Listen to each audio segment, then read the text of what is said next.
And Miro, stage is yours.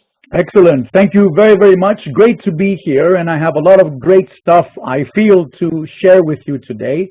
And it'll be great if we can have some Q&A. Some people may have some audio issues, so I'm sure the team is probably checking them out. If there's an issue, maybe you can just join in again. So we have the first part of this presentation, which I will kind of be your host to talk about the mini MBA, the rationale, what is it all about, and maybe answer some questions along with Miro Zmolovic, who will probably be joining in and commenting every now and then. So, and then after this first, let's say, mini presentation of the mini MBA, then we can go into our rooms and talk about a couple of topics specifically. One topic is on innovation and creativity, and the other one is on project management, which are two features, as I say, of the mini MBA. So without further ado, let me go forward. Please keep the questions going or any comments if you want to start and ask something about the rationale and what the mini MBA is all about. So basically, I think you know me by now. We just heard a few things. You can find out more about me, of course, online. But I was one of the first designers, let's say, of the programs many years ago. And then with the Serbian team, Miro Zmolovic and the team, we kind of created and developed this great program, which seems to be a great success, not only for us, but I think for the people, most of all, who are doing it. And I'll explain why, because I'm sure we have a lot to talk about. Now, very important to understand that these sessions are good. I have a feeling that these sessions are here to stay. These 1 hour or an hour and a half sessions are good for us, even though we're all Zoom fatigued or Cisco fatigued or whatever you want to call it. I have a feeling that we will be doing more of these short ones, and I think it's a good time to network, find more about not only about who we are and what we do, but also between and among yourselves. So why are we doing this? Because we have to always be up to date in this constantly evolving business context, and that's why we have developed this program in this business area, the business discipline, and of course we'll have some Q&A on why and how it is, what kind of program it is. So overall, I start with 3 questions. So this part of the presentation only has about 7 or 8 main slides, but bear with me. The first 2 or 3 are quite interesting and important, and then I can go over the modules if you want and tell you, what are they all about. So first of all, the importance of business acumen. It's one of the key skills of our world. Everyone needs to understand business. That's why business acumen means business understanding.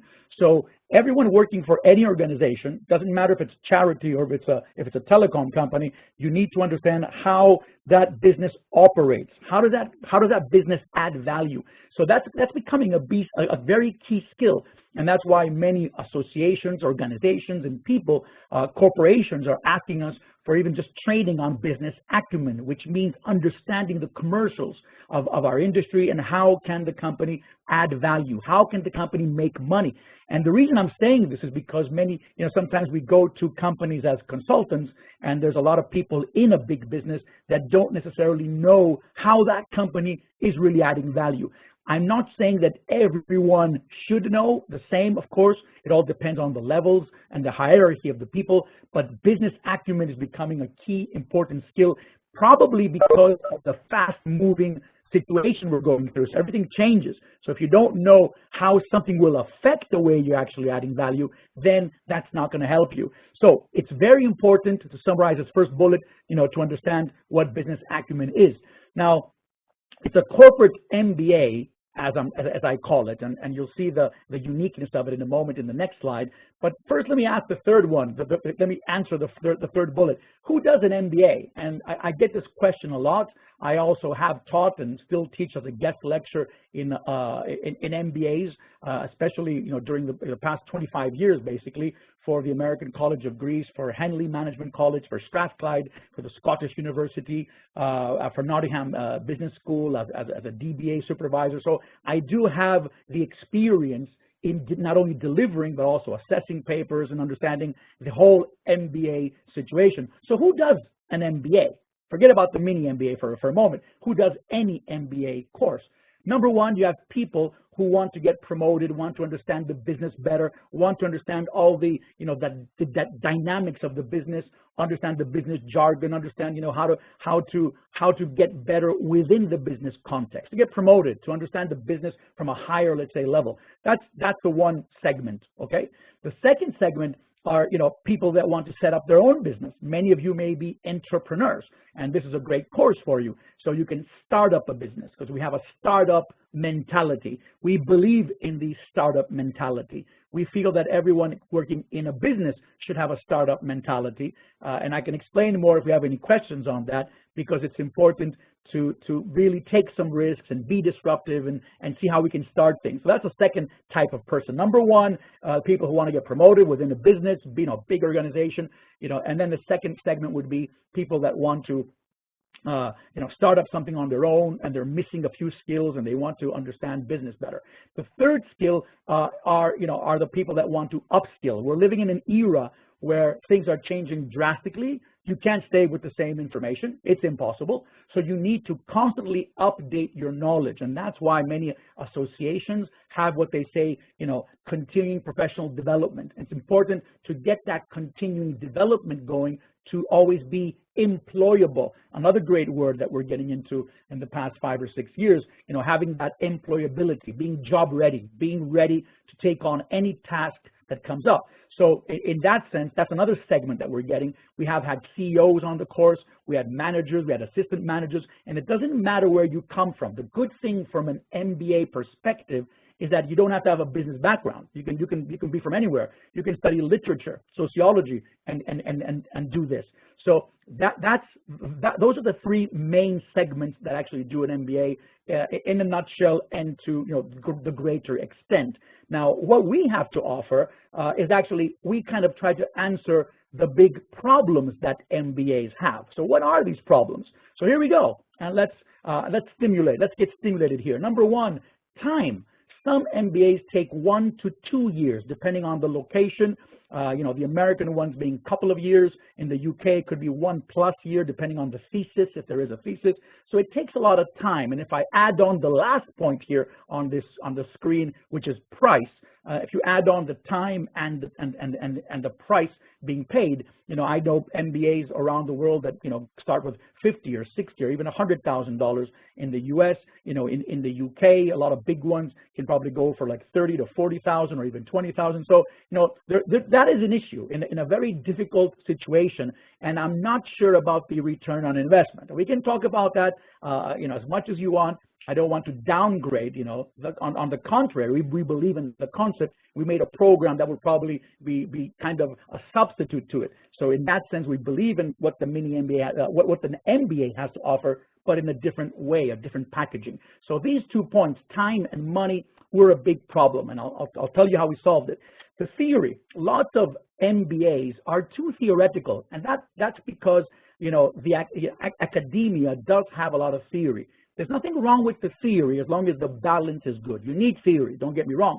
But the top business schools are those schools around the world where you have people that are practitioners, people who do have the stress of the daily business, not just working in terms of research and studying. So, having traveled to about 50 countries in my lifetime and still trying to go to 100, which is my target, and traveling and teaching in Saudi Arabia or even, the US, UK, in Slovakia, and in Czech Republic, everywhere, I have seen that in most cases, and I'm just generalizing this because I know there's exceptions to the rule, but there's a lot of people who teach and in academia who haven't done what they're teaching, whether it be entrepreneurship or maybe it's marketing, but they haven't really done any really marketing plans for an organization, to be assessed and to be appraised and to make it work. So we have these issues. So we wanted to combat that problem. So that was problem number 3. Number 1 was time, price is number 2, theory number 3.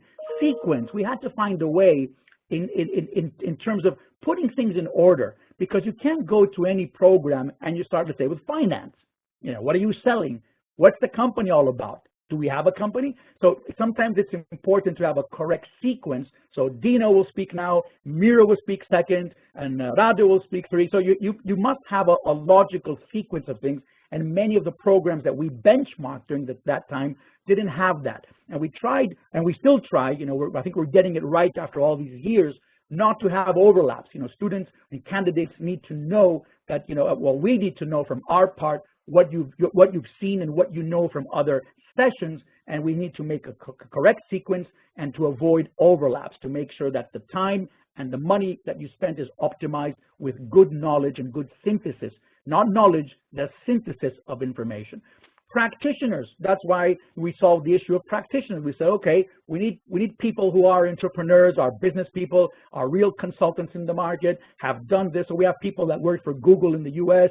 We have people who are CFOs, people that are really doing what they are talking about. And they have a lot of great examples. And we have a great network, by the way, which is very important. And the last point here is something that we're very proud of, is actually we made a map of this. I was actually the person who devised the first idea of having a map, so I'm very proud of every time I say this, which has won an award, by the way, a couple of years ago on the experience that the map gives you. So I'm going to give you a quick glimpse of it, okay? Have a quick look, but don't be intimidated, and then I'll come back to the other slide. So here's a map. This is version number 9.2. There's a couple of arrows that are new. Everyone has the whole program on one page. So I gotta take it away from now because I may lose you going forward. But that's the map. So these problems were actually in our minds. We said, okay, we have to solve that. Let's find a way to solve this. So what do? We actually made a program called the Mini MBA. And that's a long time ago, and I'll show you a timeline. I don't want to talk about the history too much because I want to have the questions, but it's short. 3, 6, maybe 7 months, depending on the location. The ones in Slovakia that we offer are usually about 6 to 8 months, depending on how much we want to spread it. Some countries we have a shorter version, and some corporate in-house mini MBAs can be even swifter. So we do a lot of hours, about 100 hours. I can tell you more on the topics, whatever you would do in an academic MBA, and whoever you would meet, because we do have people who've taught on MBAs, but basically we do it in a more practical sense. So that's number one, short. We solve the time issue. People need something, not in a bad sense, in a fast way, because we are living in a fast-moving world, but we have to be swift in what we do. You can't wait for 3 years, to change a career. You can't wait for 2 years and then you're spending $100,000 and waiting to get some money back when salaries are not that that competitive. So short, we solve that part. Practical, it's all real life examples, all based on cases, all based on real stuff that we talk about. Yes, we do use the theories, but we talk about real stuff, and we have facilitators that can take any, I would say, theory and kind of really do some great facilitation about taking examples from the group, either digital or face-to-face, and we can talk about them. And I would be happy to give you demos on this if we have another session, and I'm just saying that openly. So very practical. Number 3, we always, of course, believe in the theory, but we have, as I said, the links,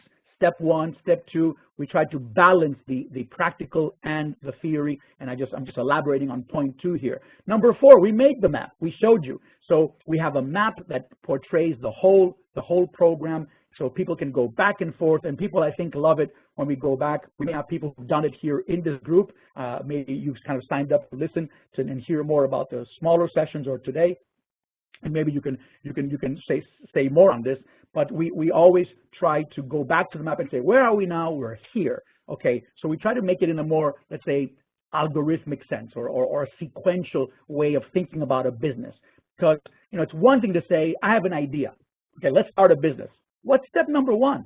You will find out with this program. What's step number 2? It's not maybe the best way, but I think it's a great way. I don't know. I'm sure there's a lot of ways to think about it, but we've devised the way to think about a new company, a new product, a new service, whatever, or anything you want to set up. You got to know where to start. What do you look at? And we actually made some an Excel sheet with all the key questions. We're trying to be practical, not telling you, oh, you got to be entrepreneurial, for example. Okay, what does that mean? Show me something, tell me something. So in that sense, the map really helps you. The sequence and the logic, I think I said that. I don't want to tire you. The price, of course, it is value for money, and of course, it doesn't really change in every country. There's kind of some very minor changes around the world. for a number of reasons, based on tax and salaries and everything. But overall, the price is really value for money, and I'd be happy to challenge anyone who thinks otherwise. I can give you the main points. And finally, at the end, we do use an academic, let's say, an organization which is really, really well known and very powerful in what they do, especially in the case studies. So we have a Harvard case assessment that we purchase for that group. Every group has a different one usually, or maybe a couple of groups may have the same one around the world. And then we do that together through in the last session for a few hours. And then we give you assessment, and you get into groups. So we do a real life case, a Harvard case study where we try to apply information that we've learned around, throughout those 3 to 6 months, and then we produce an end paper, as it's called. In the older days, we did it individually. In the digital form, we do it basically in groups. So these are the main, I would say, differentiators of what we tried to solve. Now, don't get me wrong, and I don't want to be misunderstood when I say these things, as an academic myself and someone who's done a PhD actually as well. So I really value education. So I'm not trying to downgrade anything. I'm just trying to tell you that there are other options which are more practical coming from organizations like PwC, which I feel we do know what we're talking about, and we do have the brand to kind of solidify that and tell you, okay, this is good, and this could probably replace and be a great substitute in what you want to do. And it's a bit more practical, and you will meet a great group of people and, of course, get better as you go on. Now, I just saw a quick question. Since I saw it, I'll just say it now. Now we're doing it online. Thank you. The question from Vladimir, and thanks, and keep the questions going because of COVID, of course. I'm actually in Greece right now. Hope you like Greece. I'm Greek, and we have a we have a digital program here and a digital program around the world. There's one that covers a few countries. So yes, it's all online at this point. Of course, we're going back to face-to-face in the next 6 to 7 months, as we are estimating, but it showed that everyone hasn't lost any attention to it. We actually have groups going on every few months. We're starting a new one. Now, this is the chart in a different sense. This is the way you should see it. So let me just give you a quick glimpse again. It starts with vision, and of course it goes down to implementation. Every box, every word means something, and I usually, use, if I'm a digital trainer in that sense, I can use my little graph point, and I can, show arrows and go back to this, but we always see this, and it's a really great map. People have it, of course, plastic coated in their offices. They get in touch with me after years. We still have the mini MBA map, and I love that. That's the best testimonial you can probably get by doing training with people. So let me just go a bit further. I only have a few more things to share with you, and I would prefer to talk a little bit more on your questions. The timeline, I think it was mentioned at the beginning in the introduction, 2004, the start of it, then starting Greece, and then Serbia, and then Abu Dhabi, then Dubai, Romania, Qatar, Bulgaria, very successful in Bulgaria, and then we went into Croatia, Montenegro, a couple of groups in Montenegro, then we kind of went to Poland, and then Slovakia and Czech Republic. As you know, I think this is going to be the third or the fourth one, if I'm not mistaken, and we're actually launching in a few months. And now it's been offered digital, and that's in 2020 with participants from a number of countries. Great for networking, by the way. We couldn't do that in the older days, and now we got people from Azerbaijan, and someone who's coming in from Romania, and someone who's coming in, let's say, from Bulgaria, and someone from Moscow, and we get a very good group, and you guys exchange the emails, and we have a WhatsApp group for this, usually about 15, 17 people. It's not big, so we all, we know all the groups by their first names, basically. And in 2019, I just skipped that part. That's when we won the award. It's from the PwC's Education Awards with a great committee in charge of that from the European Union, people who have been European Parliament members. So we're very proud of that. So I just wanted to mention that as well. So my last slide before I go into the questions, or maybe ask Miro if he has any comments. I would be happy to hear him out, of course, because he's also part of the leadership team, and I want to give him the time. The methodology is actually a mix. We don't do a lecture. Okay. Right now I'm talking too much, as you understand. But we do have a lot of energy, a lot of interactive lectures, interactive meeting, questions and answers and discussion, and even a joke here and there. Everything plays a role. Lots of videos, short videos that our job is to find the most appropriate things so you can remember it and visualize a few points by going through the course. Case discussion, we talk about real examples, what's going on with Elon Musk now. Tesla is a very big topic in my classes in the past year because Tesla has become the most valuable auto company in the world. So wow, we would never expect that. And Elon Musk is doing some kind of weird things in strategy, which it doesn't go by the book. So let's talk about that. And there's no answer. Everyone contributes and we try to figure out, the way they strategize. So that's what happens, flow chart analysis. And so it's really interactive, really fun to be with, and there's always the time for people to get back and comment on things. The material is provided, of course, for every module. So you do the module, you either get it in the beginning and sometimes in the end, depending on the way we want to teach. I do that for a reason, by the way. But anyway, so you'll get the material every session, and we try to be as current as possible. Our job is to be up to date. We do our continuing development. So there's a lot of topics on, the big data, cybersecurity, dynamic pricing, agile project management, the freemium models. I just mentioned a few things that we're talking a lot about: compliance, regulation, governance issues, and we're linking them into a very good storyline. So it's not just something ad hoc. There is a sequence, a good way to understand. And we also have a session at the end which kind of combines everything together. People love the last session because it puts everything in order. So we go back to that map and we talk about it. So that's, I think, in a nutshell. Before I go into any, the topical areas, I would want to hear maybe Miro, who is also part of the team that's presenting, and then we can go for a few questions. Thank you, Dino.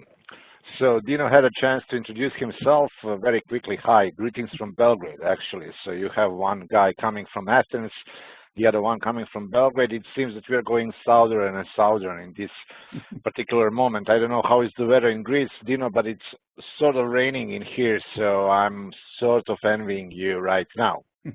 So as you understood, Dino is, well, I can call him a father of the program, and then in that case, I'm very hesitant to say that I'm a mother of the program, so I'm going to be an uncle in this case in order to avoid any kind of the misinterpretation.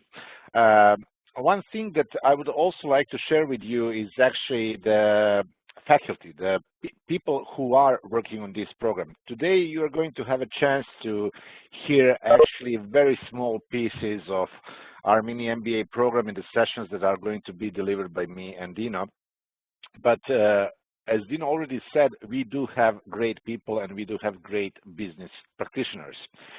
So besides me and him, for example, one of our experts, one of our lecturers in faculty is a gentleman who is ex-Google director in London of Google Zoo, the 100 top clients think tank of Google. Then we have a British gentleman who is a fellow to the Chartered Institute of Personnel and Development, extremely experienced people manager, let's put it that way. Finance module is, of course, being taught by PwC experts, and as you can imagine, this is where we are actually also very good in the finance area. So it's quite interesting, but the whole idea of the mini MBA is helping our students, our clients, to rethink the business they are already in. So basically what I'm trying to say is that the idea of mini MBA was creating, well, Dino helped me here 11 years ago, right? Yes, On 2000, yeah. On Ipe Pavlova in Prague. We were sitting in Ipe Pavlova having a glass of beer in Prague when this idea was born. And one of the things that we wanted to achieve is actually to provide people who are already in the business with food for thought, helping them grow out of what everyday business is. And based on 11 years of work, based on 1,000 plus, I'm not even sure actually anymore how many students we had across Central and Eastern Europe, and I have no idea how many of them were in the Middle East. It seems that we are succeeding. So as Dino said, we would be very, very happy to answer any questions that you would have about Mini MBA now before we go into our breakout rooms and do our small sessions. Thank you. Thank you, Miro. And as we're just waiting for questions, let me just, until we get the first question, let me just show you the modules. First one is called Business Mapping, Ethics, and Corporate Governance. The second one is Corporate and Business Strategy. There's 9 of them. Just give me one moment.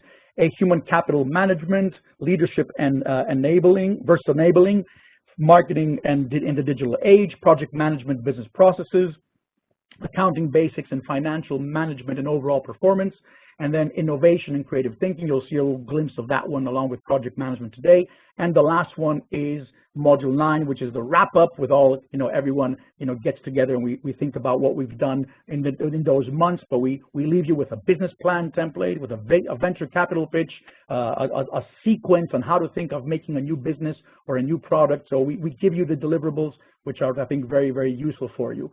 And at the end, we actually, if people participate in 80% of the program, so we know, of course, who does what, because it's important. Yes, of course, you may be missing in a couple of sessions, maybe because of illness, but, we do the case study assessment. The 2 hours are actually done now online, and then you actually do it on a group project in a digital format. But we can say more on that at a different time. So those are the main areas, if I remember well. Thank you for my part, and I think the time-wise, we did it quite fast, Miro. I think we're okay, but let's see if we have any questions.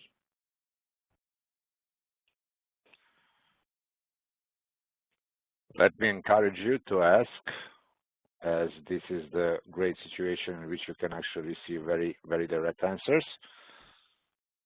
So let's wait for a couple of minutes to see if we are going to have any questions.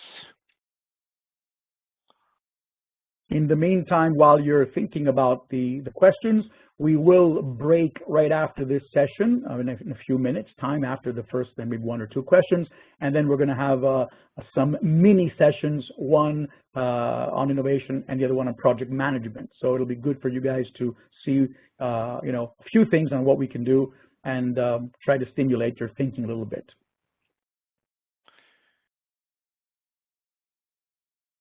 I guess not. Yeah, and one important thing regarding the chat function in WebEx is that if you are writing to all attendees, we actually cannot see the questions. So if you want to send a question to us, use either host, presenter, and panelist, or all participants, not all attendees. So all participants, so we can see the questions. Meanwhile, I'm going to ask Matej and our colleagues from Bratislava office to give you the details about the links and how the breakout rooms and those demo sessions will be organized. Matej?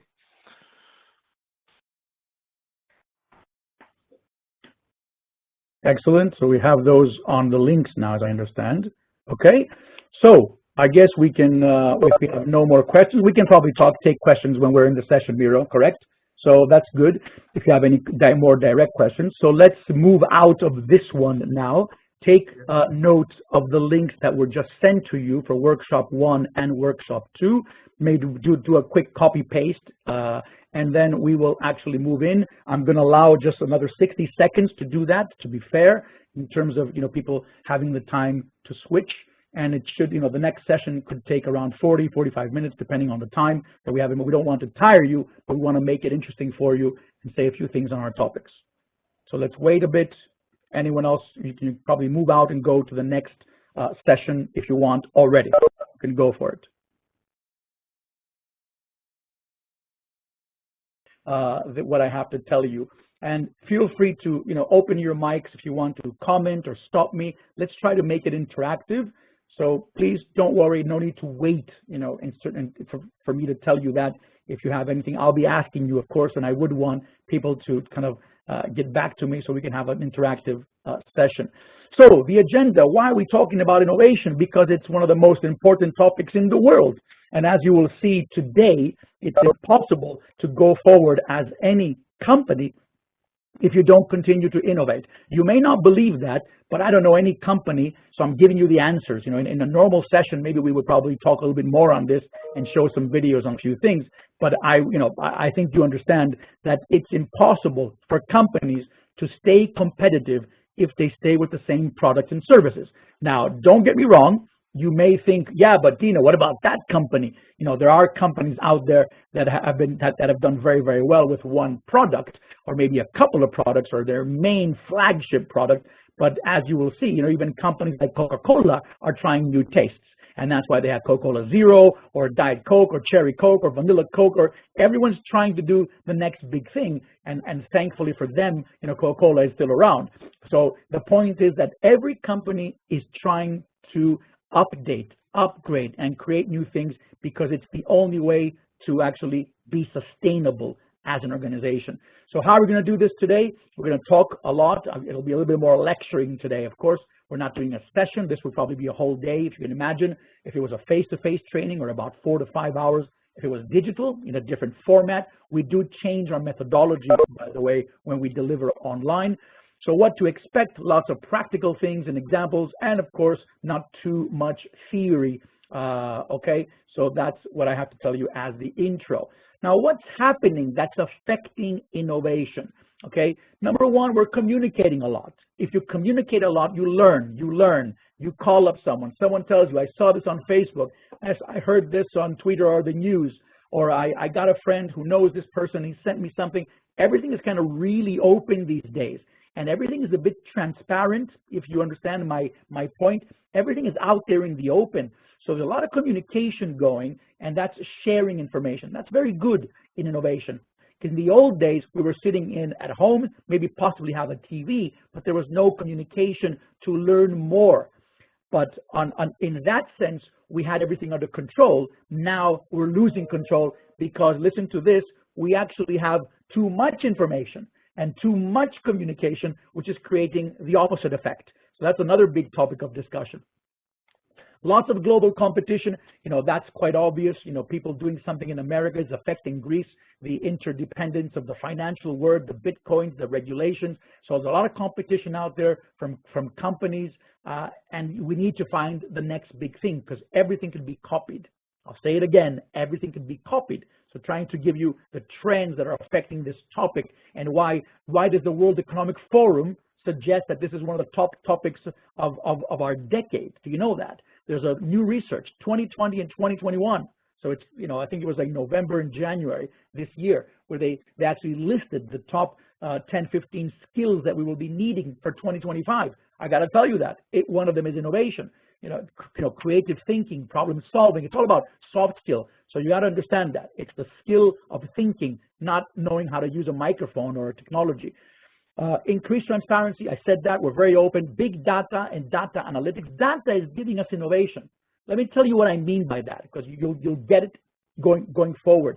If you have a lot of information, if we see, for example, today that, let's say, we have 100 people that are following this, it'll be good to have the data. Where do you guys come from? So this data information would say, I'm sure you know this, but I want to be clear. So you have 100 people, and let's say 60 of them were male and 40 of them were female. Okay, does that mean anything? Maybe not. How about their employment? Maybe they work for, fast-moving consumer goods. Maybe they work for banks or, regulators. Let me see the difference, public and private sector. The more data we have, the more we say, let me think. How about if we actually make a product for these people? So that's what I mean by big data. We're getting into this big data. We're trying to group and store information, make sense of it, and have business intelligence. That's another big trend that's giving us ideas.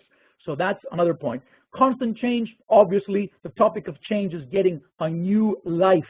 I'm getting 2 or 3 calls, I think, every 15 days from a company wanting change management again. And I'm saying again because it used to be very, very in and hip about 5 or 10 years ago. And now because of COVID, we're talking about how to manage the change, what will happen in the future, how to actually organize the change. But that's innovation. Innovation could change something. So basically, you got to know, how to change when it comes to new products, services, ideas, processes, or whatever.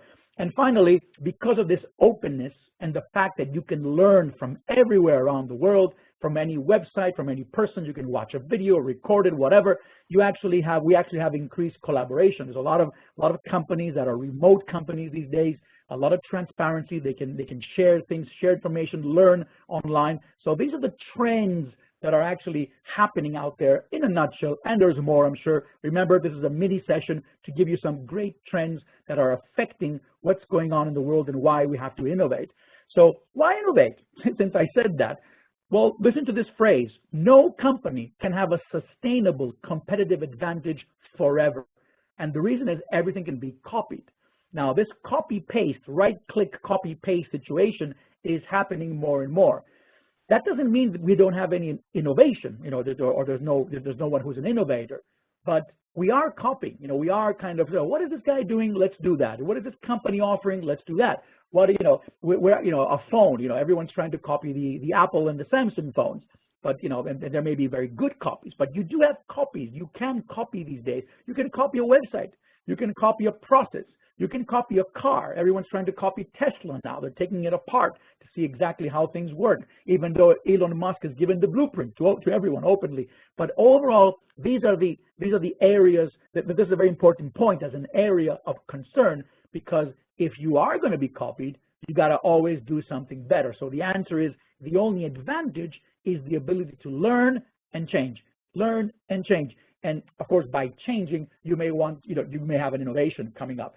So remember, we will be copied. And even Jeff Bezos from Amazon says that, he will be disrupted. There's a video from 2013 that he says that, clearly that, I will be disrupted one day. I hope I'm dead, when that happens. That's a great point to say, but that's one reason why we should innovate.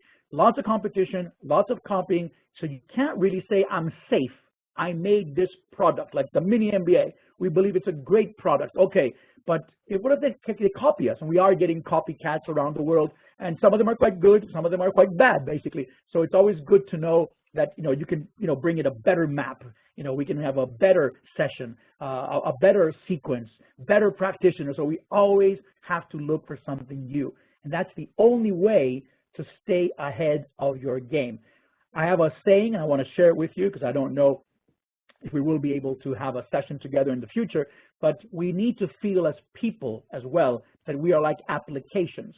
So the same way an application, you have to press on it and upgrade it, the same thing happens with companies. We always have to think forward what's going to happen in the future. So do you feel innovation is important? Good question for you. Can we please raise a hand if you want? Can you say something? Do you want to unmute yourselves and give me your views? Can I ask you? I'll give you 10, 20 seconds. What do you think? Do you think it's very important? Anyone? Unmute and say yes, no. Are you with me? Who wants to say something? I can see some ticks, of course, which mean you probably accept the phrase. Yes? You're too shy, I guess, today. Come on. So if you feel that innovation is important, I just left this in because the next question is there always a way to develop your organization? So if you said yes to the first question, you probably agree with this. Yes, I can see someone ticking again, green tick, so I think you probably agree. So organizations need to be upgraded and developed. And then the third question in the sequence, are you innovating enough? What do you think? Maybe you can use an X if you want now. There's an X there if you want to use that one. Yeah, so I guess Dominica is saying that. Yeah, I agree with you. So the point is that, yes, we always believe, and this is classic. When I go to keynote speeches and talk about leadership and innovation, I ask them, what do you think about innovation? Is it really important? They say, yeah, of course. Raise your hand. Then the second question is there a way to develop your organization, in a different way? And they say, yeah, there is. And then I go, are you innovating enough? They say, no. So the question is, why aren't we innovating enough? And there's a lot of answers to this, by the way, but we can talk about that going forward. So what do these companies have in common? Look at this slide. You got the Ataris and the Kodaks and the Blackberries, the Polaroids, the MySpace. Every single one of these is not really what it was in the old days. Some of them don't exist anymore. Some of them do exist, are bankrupt or almost bankrupt, and some of them are struggling. So, the Atari is not there anymore. It was bought or sold in the old days. It did do the same thing that BlackBerry did. They tried to make their own box for gaming, and they didn't, open it up for other people to make applications for it. They tried to control it too much, and what happened? They lost the game. And then there was other people who left the company, made different companies, and that was it. BlackBerry, they tried to make their own applications when it was Android and iOS for Apple. Didn't play the game well. It wasn't very innovative, not there. Kodak, of course, bad management. They felt that film will be the next big thing, even though Kodak invented the digital camera. Amazing point. So in terms of innovation, these companies tried hard, like Nokia did as well, and Polaroid, whatever, but they failed. And just to show you, sometimes we forget about these companies and we look at only a few companies, but there's a lot of companies that have failed because of not innovating, because of not going forward. And there's a lot of stories behind this, because it's not only Kodak and Polaroid. I can go on to Blockbuster, which was an American video club, which didn't go into the Netflix, let's say, way of thinking. So a lot of reasons why these companies and others failed to innovate. Okay, and I can go on. I'm sure you have a lot of them. If you're from Slovakia, I'm sure there's a lot of companies in Slovakia, or restaurants or whatever. So in most cases, and don't get me wrong, I don't have the answers to everything, but in the greater percentage, if you don't upgrade and upskill, and not only as a person, but upskill even the competence of a firm, you will probably end up failing in one area, and that could be very disastrous. So it's in the way we think. So let me give you a quick question, a quick story. I love this first story in the shoe story. So there was a guy who owns Bata shoes. I'm sure you know them. I'm sure they're in Slovakia and Czech Republic and a number of places. So Bata shoes, the guy who owns it in the UK sent a guy to Africa in a couple of countries to see the market. Say, go check the market for shoes. So the guy goes there. When he comes back, and the areas he went, I can't remember the areas, and the guy said, okay, what happened? What did you see down in Africa? And the guy said, oh, nothing, boss. They don't wear shoes there. So the guy said, really? Amazing market. So one guy saw no market, and the other guy saw a huge market. It's the way you see something, half full, half empty. That's part of innovation. It's part of, innovative thinking. So always remember the way you see things, the way you take the risks, half full, half empty. Great story. You can use that. I think you got it. The second has to do with the way we think, and it's a cake story. Let me give you the cake story. So actually, it's a question. It's not a story. So let's say I'm asking you to take a cake, okay, a birthday cake, whatever kind of cake you want, apple cake, whatever, and I'm giving you 4 straight lines or straight cuts to make as many pieces as you can. But you only have 4 straight lines or cuts to make with a knife. So please tell me, in those 4 straight lines, how many pieces will you make? How many pieces can you make? Go. I'm going to give you about 30 to 40 seconds for this one. And sometimes, I can play around with this in a classroom. You can understand, but there's some great answers. So what do you think? How many pieces can you make? I'll wait a little bit. We have a good group, a good amount of people, about 20 plus. So let me ask you, how many pieces? If you want to write it down, please write it down if you can. Come on, give me something, or else I don't know how to facilitate this. Okay, Petra, thank you. You have 8. That's the pizza cut, right? 1, 2, 3, and 4. And you make 8 pieces usually. Anyone else? Maybe someone has 9. That sometimes happens because maybe you cut those 4 pieces in a crooked way, not exactly right in the middle, and maybe there's one more. There you go. Mate has 9. So, by the way, the reason I'm asking you this, someone said 12, excellent. So maybe Sona can probably tell us how, but I think you're getting the point. So it's interesting because people think in a similar pattern, and that is something called, put it down if you want to put this down in your notes. I never, I'm not going to tire you with these things, but I think it's a great word. It's called fixedness. What does fixedness mean? Oh, we have 4 cuts. Let's cut it like a pizza. Everything is cut like a pizza, or maybe checkers, but it's classically cut. But most people, maybe Sona did this, maybe you can cut the cake in the middle, okay? And then, of course, you do another cut, and you put all 4 pieces on top of each other, and then you cut it again, and you get a lot more pieces. Now, someone's going to say, but Dino, you didn't tell us we could do that. Well, the answer is I didn't tell you anything. But your mind went there. Thank you, Sona. I think it's exactly what you did. So that's the idea. We always think the same way. You make TVs in the old days. It's a box. Everyone made a box of TV, box. And then someone said, let's make it flat screen or this screen or curved screen because going flat happened because because technology got better. But overall, everyone was making the same thing. An oven. Think about an oven. All ovens are the same. Why couldn't they be designed differently? So, I can get on and on with this, but we have something called fixedness. So the cake story shows you that you went to the classic cuts, and that's what happened. The Kodak story. The Kodak story is also interesting because Kodak was really, really, very bad in the sense of management. They were bad because, listen to this story. There is a story here.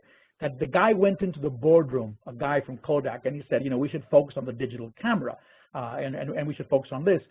Sorry, I'll give you another story. Sorry, forget about the Kodak one. There's a reason that this is a better one.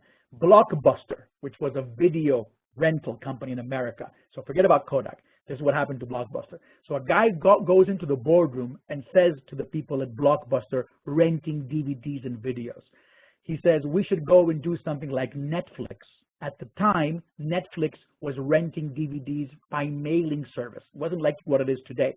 But, that was the idea. And the board told him, are you stupid and lose 15% of our revenues from the late payment fees?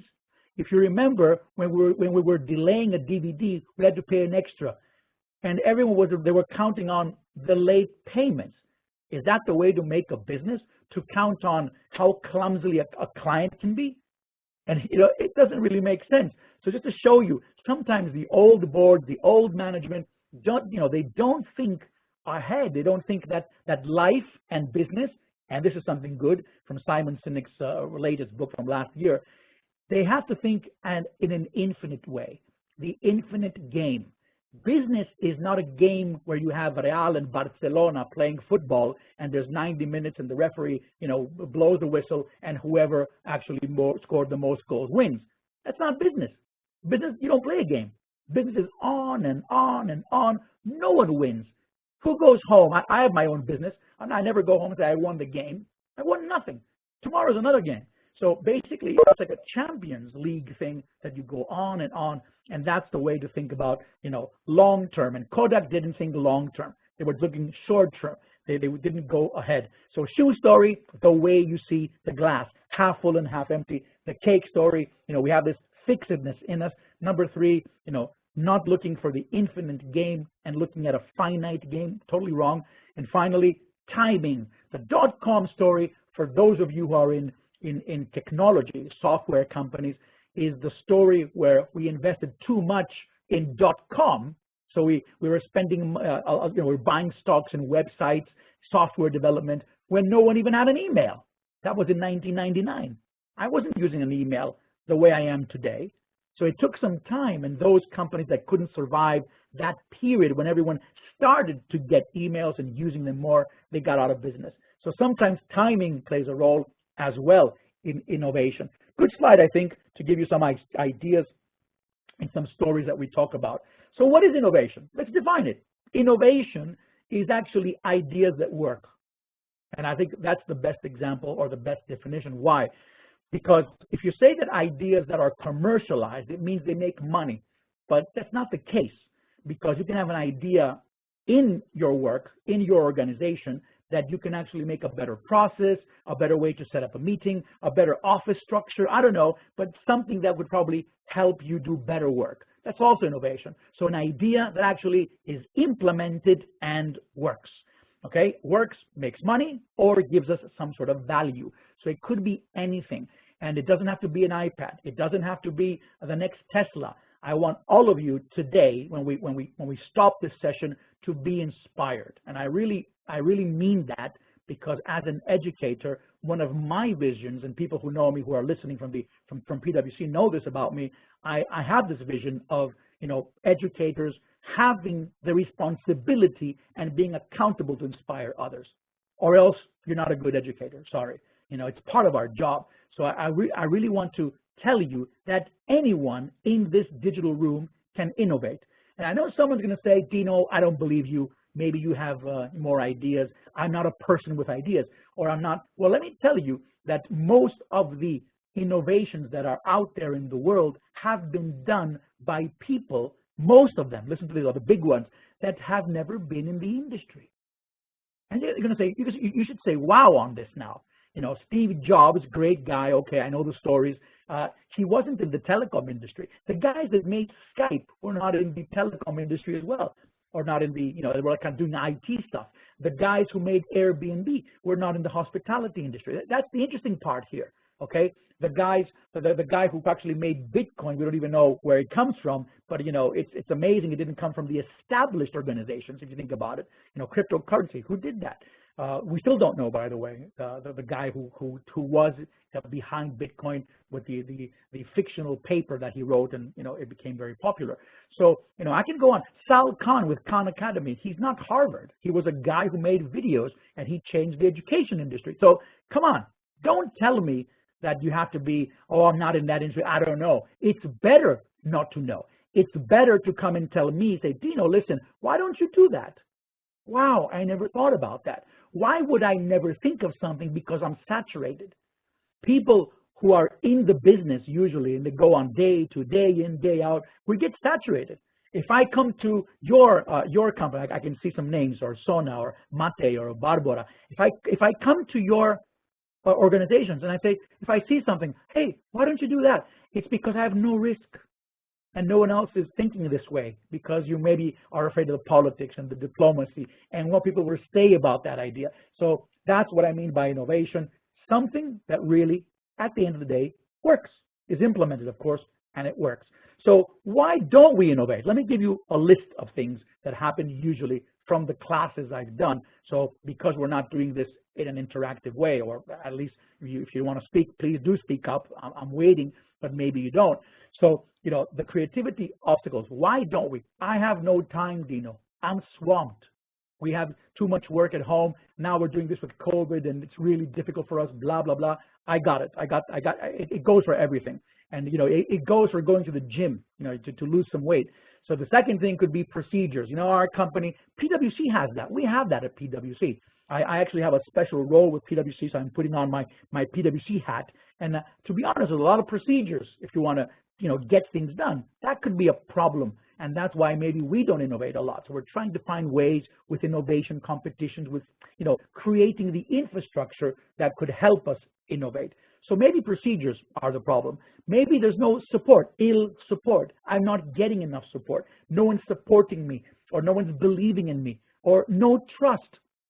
Maybe there's no trust. That's another good reason why people don't start to innovate or don't think about it. And finally, maybe you're not brave enough. You don't want to get out of your comfort zone. But basically, if you think about people like Michael Jordan, the famous basketball player who had a great Netflix docu-series like the Last Dance, if you don't shoot the ball, it's not going to go in. You got to try things. High risk, high return, low risk, low return. If you really want to become innovative, and I think you picked this topic, for a reason. Maybe you want to learn more about it, or the way I'm explaining things. It's not as difficult as people think. But the problem is we don't implement. We talk too much and we don't implement. So therefore, why innovate? I'm going to give you some techniques now very quickly in the last 20 minutes, and then we can maybe go through some questions and we can call it a day. So why innovate? What would happen if you don't? Well, it's not your choice. It's a necessity. Companies, and I did prove that, I think, in a minimal way, that do not innovate, do not go forward, do not think of new products, new ideas, or whatever, they don't upgrade their products or services, will probably fail. So it's not a matter of choice. It's a matter of, you got to do it. And this is a list of people that actually I just mentioned. By the way, Facebook, the guy who made Facebook, Mark Zuckerberg, didn't know it's going to end up being a marketing tool. It's not a social media platform. I think it's more of a marketing tool. We can discuss this if you do the course, not only with me, but also with Lazar, the guy from Google. A lot of great stories there. Facebook is not really, a social media situation now. I think it's a lot more of a marketing tool. And finally, Uber. I forgot Uber. Uber, the guy wasn't a taxi driver. The guy didn't change the taxi industry because maybe no one wanted to. Someone from outside did. And he wasn't a taxi driver. So, and there's a lot of stories behind this. And in this day and age, there's so many people who are actually doing this. So option number one, I got 3 options and we're finished. Option number one, how to become more innovative. There's 2 techniques which are theoretical, but as I said, you have to base it on the theory. You'll get the idea, and if we had some time to practice in a normal session, you would see what we would do. We'd go into tables or digital rooms, and we try to find something. The first 2 options, and the third option is a bit more technical. I think you'll enjoy it as well. So option number one, what are you good at? Do what you're good at and extend it. So people ask me, Dino, do you think you're good in training or whatever? Okay, yeah, if I'm good in training, why don't I make a new product or something in training? But you got to build on your capabilities, not build on the weaknesses. This is American thinking. And sorry, I'm Greek, 100% Greek, but I lived in America. And I'm really jealous about that. In America, people are really kind of more open to innovation. You know, if I told my father when I was younger, I want to start up a business, I want to do this, I think I'm good in that. My father would say, just relax, get your degree and find a job with the public sector. Typical Greek parent, because he wants the safety of, because they lived a difficult, situation. Same thing probably in Slovakia, Czech Republic, Romania, or Poland, or people, wherever you're listening from. But if you go to America and someone had a great idea, maybe the parents would say, yeah, it's a good idea. Why don't we try that? So it's a mentality thing. So what I'm trying to say is that you have a strength, or you have strengths. You have 5 strengths, 3 strengths. Why don't you build that? And the same way I'm asking you to build that. Let's say Sona, who I can see your name on the chat box. So Sona is good in 2 or 3 things. So I would tell you, build on those. Do something with it. Because most people go with the weaknesses. So the same way I would tell someone to build on their strengths, I would go to a company as a consultant and see their capabilities and say, wow, you guys are good at this. I just figured it out. I think you should do more in this direction. You got it now? I think, for example, Coca-Cola, true story, is very good in distribution. They distribute Coca-Colas. They got trucks, they got systems, they have logistics, everything. So they said, wow, why don't we use our logistics system to actually start distributing beers? Coca-Cola doesn't sell beer, but they use their distribution system, which was outsourced by a beer company, so they can distribute while they're taking Coca-Colas. That's innovation. That's an idea that's implemented, bringing them more revenue and actually building on a capability. Don't tell me your companies don't have a capability. Maybe the use of a software. Maybe you're using something unique. So you got to find what's good. It's an easy theoretical point, but I got to start with this. You think of what you're good at. We have a tendency to go with the weaknesses. Please don't go with the weaknesses. If you remember something from today, trust me, if people come to my office and they say, Dino, I want to change my job. I don't know what to do. I got to leave my job, whatever. I ask them, what are you good at? And then they say, well, I'm not really good in this. I said, I didn't ask you that. I said, what are you good at? And you're telling me what you're not good at. We have a tendency to look at the same way that we talk about that companies. And companies have processes. They have logistic systems. And I have an example on this, by the way. Look at this Amazon example. So I got to go around it for 2 or 3 minutes. Follow me. So Amazon started publishing. Okay. They actually distributed books, not publishing. They got into the publishing industry because they knew how a book was published. So basically building on their knowledge. Then they made Amazon Fresh. What was Amazon Fresh? If you heard about it, Amazon Fresh is distribution of groceries, same-day delivery. But why did they do that? Because they were good in distribution and handling a lot of customers. They said, wow, what can we do with this? We're very good. We have a big server. We know how to deliver now. We have a good logistics system. Why don't we expand it into same-day delivery? Okay, we did that. Then they said, wow, we're delivering a lot. Why don't we make our own fashion brand or start selling clothes and fashion? You get good at something, build on it. You get good at something, build on it. That's the easiest way I can tell you in a mini session. So then they said, okay, these are true stories, by the way. Listen to this. They said, wow, we have 300 million customers. We have a huge server, and this server, it's underutilized. Why don't we do something with it? And they actually made Amazon Web Services, AWS. probably the number one, or among the top 2 or 3 cloud systems in the world. They were not a cloud company. They were not an IT company. They used their servers to keep track of the orders. And someone said, wow, we have a lot of unused space here. And now Netflix is their client. Netflix is sitting on AWS and the CIA. So amazing stuff.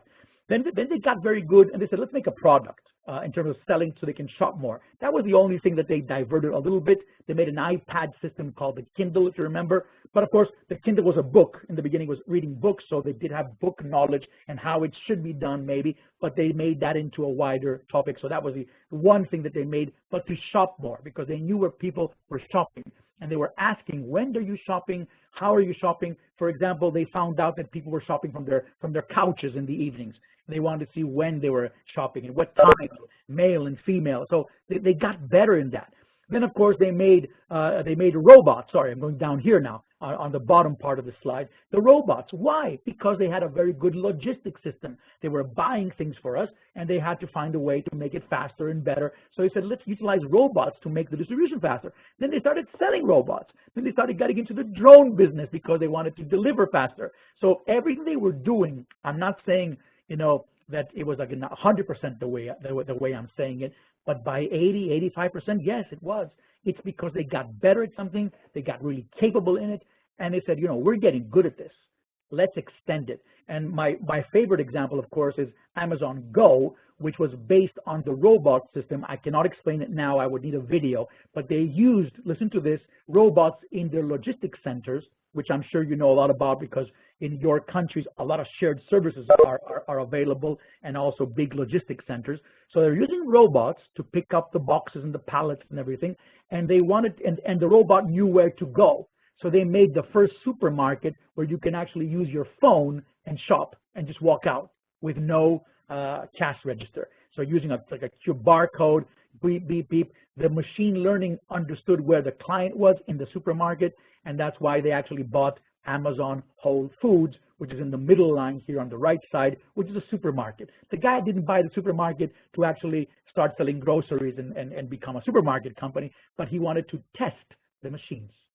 So the guy is, I'm telling you, that's why Jeff Bezos has become a $1 trillion company. And now he's actually resigned, as I understand. Someone else is picking up. So last thing, they're getting into delivery because they want to buy their own planes now. They know where they're losing money. They know how much time it takes. They did a very good exercise in understanding in a case study. They built the case, and now they actually have their own airport as well. So, by getting better in certain areas, you're expanding. It's easier said than done. Allow me to say that. I understand that. But of course, it's a great inspirational example. Option number 2, okay? We have 1 down and 2 more to go. Option number 2 is the following, is problem solution. Problem solution. So I actually tell people, can you please give me your problems in a classroom? And we go into flip charts and we say, okay, list. I want to see a few problems that you have now. There's always a problem. Families have problems. Children have problems. Everyone has a problem. So if you can put it down and try to figure out how many problems you have, you've got to find a way to solve it. Now, again, this is theoretical. What are you talking about, Dino? This is innovation number 1, though. This is chapter number 1. If you go to any innovation course around the world, in most cases, they would tell you, solve problems. That's what Steve Jobs did with, touch screen, or, taking away the QWERTY keyboard to make it easier to click on an application to, problem solution. There's always a problem. What can you customize? What can you do, to make it more specific, for a customer segment? But there's always problems. Maybe a procedure for a company, and maybe a website is too complicated. If you solve it, you may get innovation. Something that's happening that is not helping you in your products, services, distribution, whatever. You should list them. But sometimes we don't. We talk about it as a problem, that's a problem. And I learned something from my former partner. I learned lots of things from my former partner when I was younger. The guy always told me, Dino, when you have a problem and you come to me, come with a solution too. That's all I want from you. That's the only thing he told me. And he was totally right. I never went and said, we have a problem with this. I said, okay, what are we going to do about it? Well, I don't know. I never said that. I said, we should do this. I thought about it. I went with a solution. So you can imagine how much innovation that gave us as well. So, and by the way, the great example of the mini MBA is a problem. We solved the problem. And when I designed it in 2004, that was my idea. Problem. Big price for an MBA, return on investment, whatever, no sequence. I got to solve it. And then we made the mini MBA. I can give you more examples. Lots of the situations in the world are because of solving problems. And finally, the Fosbury flop here, which is something you all know, even though you may not remember the name. A guy called Dick Fosbury was the guy who invented the high jump Fosbury flop. The high jump is of course in athletics, where the athletes run and they jump 2 meters, if you remember. And in the old days, if you see the videos on YouTube, they were jumping like this. They were running and they were just jumping with their face in front, which was kind of unusual and weird. But that's the way they jumped, or maybe through a scissors kick, one leg and then the other leg. And this guy could not make the Olympic team. So at his home, he made a big pole and he was starting to run and try to see how he can jump. And now everyone, from the day Dick Fosbury did it for the first time in 1968, he ran and he jumped with his back. And you all know that this jumping with the back can, of course, help you jump higher. And this was Dick Fosbury. Great example, inspirational example of a problem that made him devise a new solution. And another great point here, when he did that to his coach, the story says that his coach said, "What are you doing? No one jumps like that." And then after 3 minutes, he realized that he has fixedness. Because, of course, he jumped 2 meters and 10 centimeters. So, why would he not like it if the result is good? So that's another way to think. So think about it. You just start to, run down the problems, write them down, start thinking that is the best way to do it. So before I go to the last topic, sorry, I'm just taking the time here to be cautious for you. Innovation, is something original, new. But the points here are, it doesn't have to be the new iPad. It doesn't have to be really creative. It doesn't have to be a revolution. It should be something that actually works and saves time, money, makes money, but it's got to be implemented. The problem we have as people, if you look at the behavioral part, is that we talk a lot and we say, I have this idea. Okay, good. Why don't you do it? And then something happens. Oh, I had that idea. Well, sorry, someone implemented. We don't implement. That's the big problem, and companies don't as well. So the last thing I want to share with you is a technique, is something that is a bit more, I would say, inventive. And there's 5 ways to see this. I'm going to give you just one because it's a mini session, and I have no problem giving things away, but I don't have the time to really get into it because there's always a great session when we do innovation. You can imagine the discussions that we would have in a mini MBA session now to talk about the problems and pinpoint and go into groups and take something. There's always something that comes out. And we have had a number of great innovative ideas for organizations through our sessions. So this is called systematic inventive thinking. It's out of a book called Innovation Inside the Box, not outside. And you'll see why. So let me give you a look at something called subtraction. What is subtraction? It's a mathematical principle where you actually minus. So 5 minus 3 equals 2. You delete something, right? So this is based on the idea of deleting. So I want to give you some great inspiring examples, and I'll finish after this, but you'll get the idea. The mini MBA, we deleted something vital from it. What was that? The degree. PwC gives a degree, not an academic institution. And we feel that that degree from PwC is equivalent or sometimes even better because we are the largest consulting firm in the world. So why shouldn't you like to get something that's a certificate from the largest consulting firm in the world? But we deleted the vital element of an MBA, which is a degree. We took it away and we innovated. We go further. Amazon Go, remember Amazon Go? You go in with your phone and you shop in the supermarket. Jeff Bezos deleted a vital element of a supermarket. The cash registers. Get out. We don't need them. Take your phone and go shop. No one else needs it. No lines. Nothing. No checkout. Deletion. Deleting. Subtracting. You got it? So we think in subtraction terms in the technique. DVD by Philips.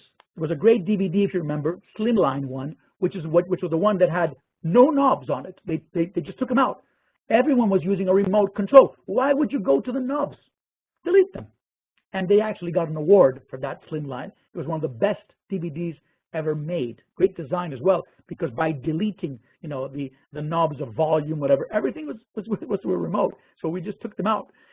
Febreze freshener, detergent. They took away the stuff that you clean the clothes, and they adapted it into a liquid and a spray. And they now use Febreze for curtains, for carpets and closets. But by deleting the detergent, they use a detergent. That's the story. But they took away a vital element. It doesn't clean. It smells good. It's like a perfume for homes. Great product.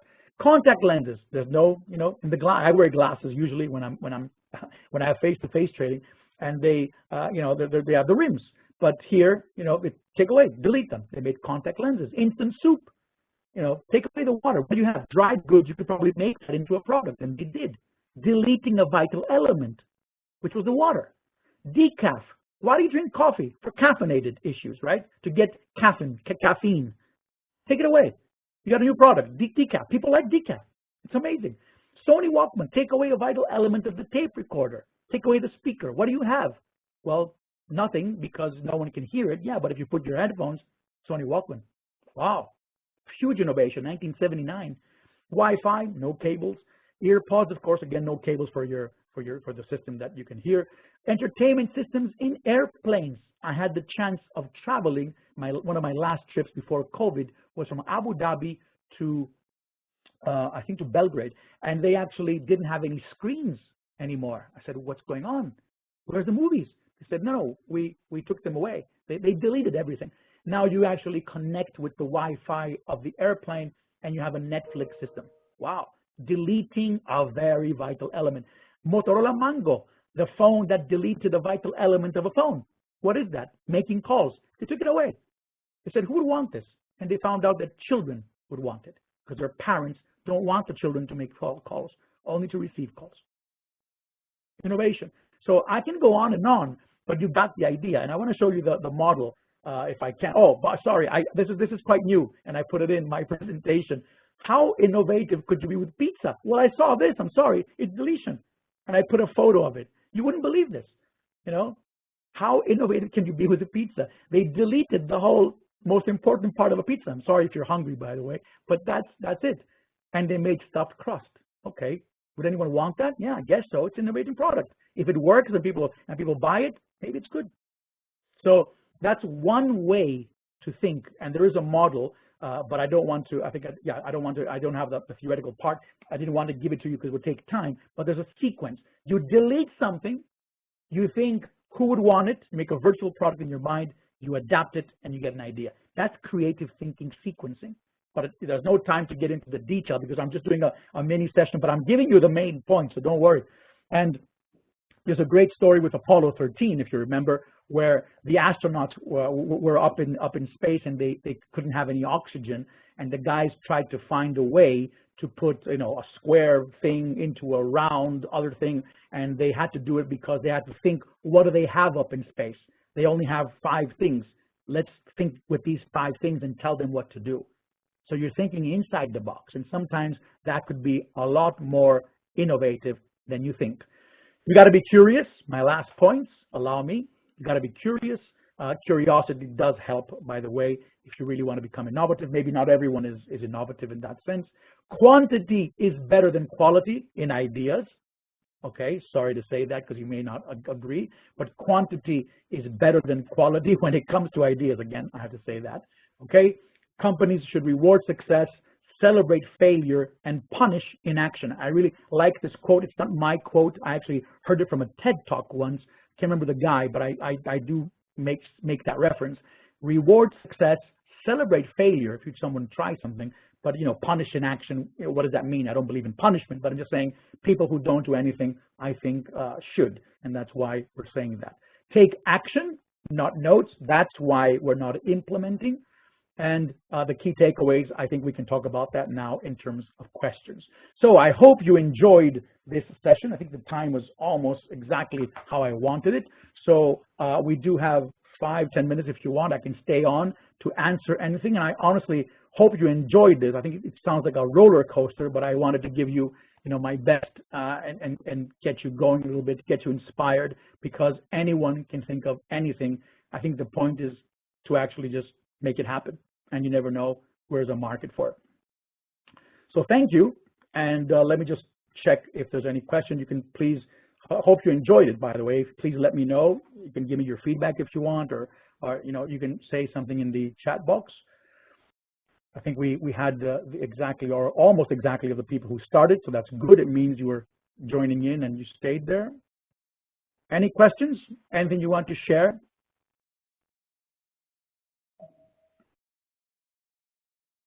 Nope. You guys are a quiet group, I must say that, but that's okay. It's okay. Okay, well, perfect. I'm here. I'll stay in a couple of more minutes. If Andrea can hear me, I think we should be okay.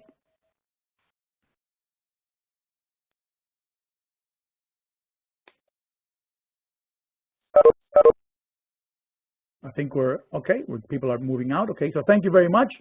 Hope you enjoy it. What would you advise in order to change the work environment to be more open to innovations? Oh, yeah, that's a good question.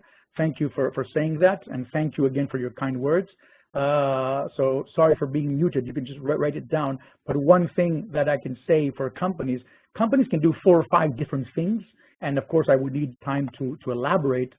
Thank you, by the way, Marek, as well, and Jana. Thank you. But I would suggest that companies have to find, first of all, the office space has to change, and not only because of COVID, but that used to be one of the problems. They must find and create a no-blame culture, as I call it. You know, people trying to enhance and give recognition and the pat on the back to people who actually are innovating. So that takes a different style and a different mindset of a culture. I didn't talk about culture, but culture would be a huge topic in this session, and why some cultures are better than others. So that would be a second thing. And third, find a process, a way to nurture innovation, because people, when they give their idea, they don't even know where to go. And someone may take the idea and just take it and run, because then they make it theirs. They don't even give credit to anyone. So there must be a process, maybe an innovation department. We can help as consultants to make that. So these are the 3 basic things that we would probably elaborate on in a course to tell you how to embed it. We have competitions at PwC, but you know, it takes a little bit of the infrastructure to make that and to make it look good in that sense. So those are my quick answers, but that's the idea. Sorry, there are some raised hands, but we are muted. I'm sorry about that. I don't know why that's happening. Maybe it's from the host. But anyway. Yes, hi. Oh, okay. I will unmute. It's Mrs. Slovenkajova, so you are unmuted now, Anna. Sorry, say it again. I didn't hear you. Mrs. Anna Slovenkajova. Okay. She was raising her hand, so you are unmuted now. You can ask a question. Excellent. Thank you. Anna.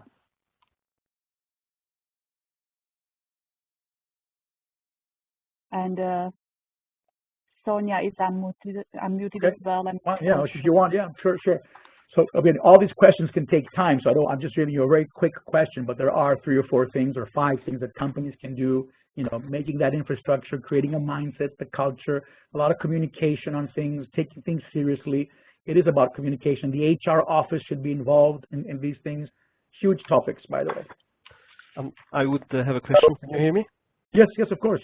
I wanted to ask, you said to build on our strengths, but I often try to find what my strengths are and to somehow build on them. But I think it's important if you have a unique strength, and the real success comes when you have your unique strengths. But what can we do, or how can we find some or to get some innovation with the strengths that are not unique? Because most people get to the strengths of the people are mostly the same. Yeah. And how to dig out of the box to find some to get the new ideas, and how to get the ideas in general. I see what you mean, but I will have to unfortunately disagree with you on one thing, and I think you'll understand my point, is that I don't believe that you have to have unique things.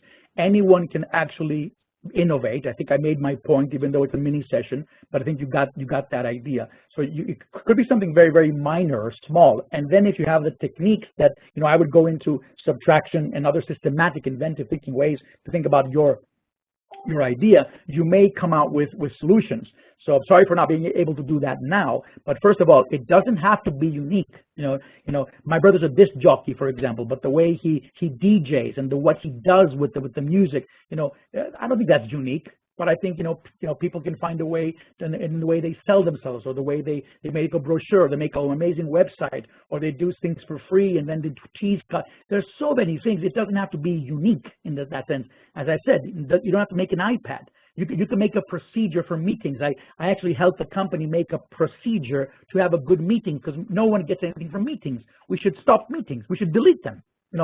We waste time in meetings. So, maybe we should make a procedure where we have a summary box and someone's accountable to put that on the cloud and maybe come back to it. And, that would be nothing unique, but it would really save time, make the company more efficient and more effective. So it doesn't have to be unique. That's my point. And if you do think with people, by the way, and this is something I agree with you, it's difficult. You can't do it alone. You got to find people that, you trust and you can talk to, because another topic of this session would be sharing. I'm not going to do it now, of course, because that would take me another 20, 30 minutes, but, sharing ideas. You got to tell someone. I sometimes use my wife and say, what do you think about this? My wife has nothing to do with what I do, but I want her honest outside opinion. And not your mother's opinion, because everything I do for my mother is beautiful and excellent. I'm not talking about that. I'm talking about, people who really can really comment and give you the real truth. But you have to share the idea. That's another technique on an idea. You trust these people, and then by sharing, you may get the other missing piece of the puzzle. That's what happens usually. So there are ways. Don't think in unique terms. What is unique? Unique could be anything. I think it's unique. You think not. I don't think it's unique. The Apple 12 is not unique for me. It's the Apple phone. That's fine. Some people say, yeah, but there's 3 cameras. Okay, tough luck. I don't think that's very unique. So that's very subjective, if you want to ask me, not objective. And the other thing is that there are techniques about problems. I mean, maybe you're thinking about this now, but maybe you never listed them. People come to my office and say, Dino, what can I do now? And I was only a bank teller. And you know what I tell them? Yeah, but okay, you're a bank teller, right? Yeah, that was only a bank teller. I can't find a job now. What am I going to do? Well, you're a bank teller, which means you know regulations. They said, yeah, you're right. You know procedures, right? Yeah. You know accountability, right? These are the key words. People have this problem of getting themselves into, some negativity. I can tell you 6 things that you've done as a bank teller, dealing with sensitive issues like money, but this is how you write your CV. This is how you actually, use the strengths going forward. So this is a huge topic. And I'm apologies for not being able to elaborate in the real sense, but I could. And there are ways to think differently. I have like 5 or 6 techniques. I give you one towards the end. I can't do all the whole thing now, but there are ways to really think differently and, of course, be inspired and believe in yourself. I think you understand that. So I hope that gave you something, if not very, very clear. Anything else? We do have, maybe I'll stay for another minute. I have a class coming up basically at 6 in local time, and I know it's your time is about 5 now, if I'm not mistaken, but I just want to make sure we cover any questions.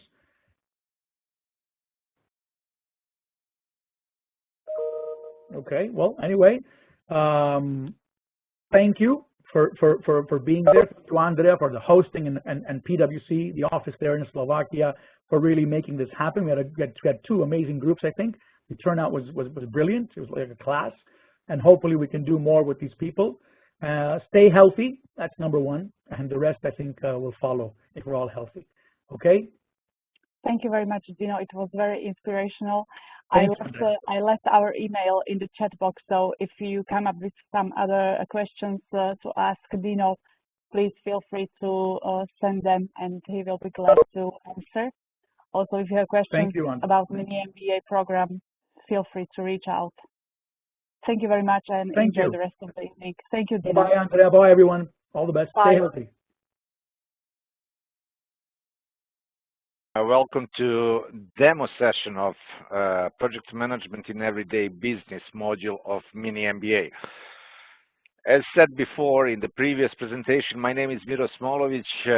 I am working in Serbia for PwC Serbia as a director for region Southeast Europe for PwC's Academy, and since recently I'm actually focusing more on trainings than on doing any other type of the business, because this is actually what drives me really, really great and motivates me a lot. So I hope that the training and education also motivates you a lot, and I really believe that having 30 plus people on this session actually shows that this topic is interesting to many of you. We are going to talk about the project management, of course, on the high level, because we have a very limited amount of time, but I would really, really like to have some kind of interaction with you while we are going through these sessions. So in order to check if you are awake, let's try to use some of these emoticons and just give me any kind of the sign, cup of coffee, smiley, light bulb, whatever, just to show that you guys are around and that you can hear me properly. You can find them under participants, and then there are emoticons. Thank you, Eva. Eva was the first one to react. Dusan, Katerina. Okay, so it seems Alena. Okay, I was expecting to get the cup of coffee from somebody at least. Thank you, Alena, for the coffee. Thanks for everybody else who is giving me the signs in the chat. So it seems that you are awake. So it's too bad that I cannot see you and I cannot hear you, because, you know, there is always a small secret that I keep on the end. I am actually coming from the City University of Bratislava. I studied in Slovakia long time ago. Takže hovorím po slovensky, ale nie je tak dobre, že by som mohol aj prednášať. So I'm going to go back to English because I have Slovak from the pub. You know, this is where I learned it. And let's get into the project management topic. So when we talk about a project management, first thing is to understand how big those, let's call them, efforts can be. And we have three levels. We have level of the project, we have level of the program, and we have level of the portfolio. But first thing is, how do we know that we have a project? Basically, usually I would ask people, you know, what are the operations of your company? So for example, if I would ask Mate, what are the operations of the PwC? Mate would say, we are auditing companies, so we are auditing, we are providing non-financial advice, we are providing legal advice, tax advice, etc., etc. So these are the operations, these are the things that we live from. But I want you to think just for 5 seconds now. I'm going to ask you a very, very simple question. Let's imagine I come to you and I can say, I have a project for you. What would be the first two things that you would like to ask me? So I come to you and I tell you, I have a project for you. What are the first two things that you would ask me? I'm just going to let it sit for a while. I have a project for you. So probably, and give me a thumbs up if I guessed, you would ask, what is the project? And here it is, timeline and deadline. Thank you, Eva. Because each time when we talk about the projects, we are talking about temporary endeavor, undertaking to achieve very unique product, result, or the service. In the other words, every project is going to create something that did not exist before. So what is good project manager doing? If A is today, we are first thinking about B, and B is the point in the future in which the project is going to be ended. And then good project manager is actually trying to connect A and B. And unfortunately, the line is never straight, simply because there are risks, and risks are coming out from the environment you are working in, but there is also environment of the organization, there's environment of the market. So the good project has a fluctuation, and this is what we call the range of estimate. Now, as we said, operational work is something which is everyday business.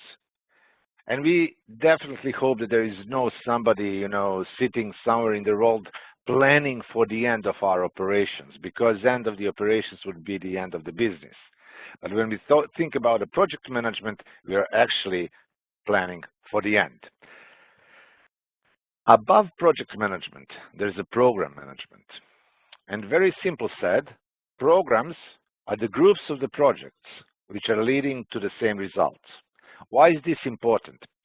It is important because running several projects which are trying to achieve the same results demands a different set of the skills.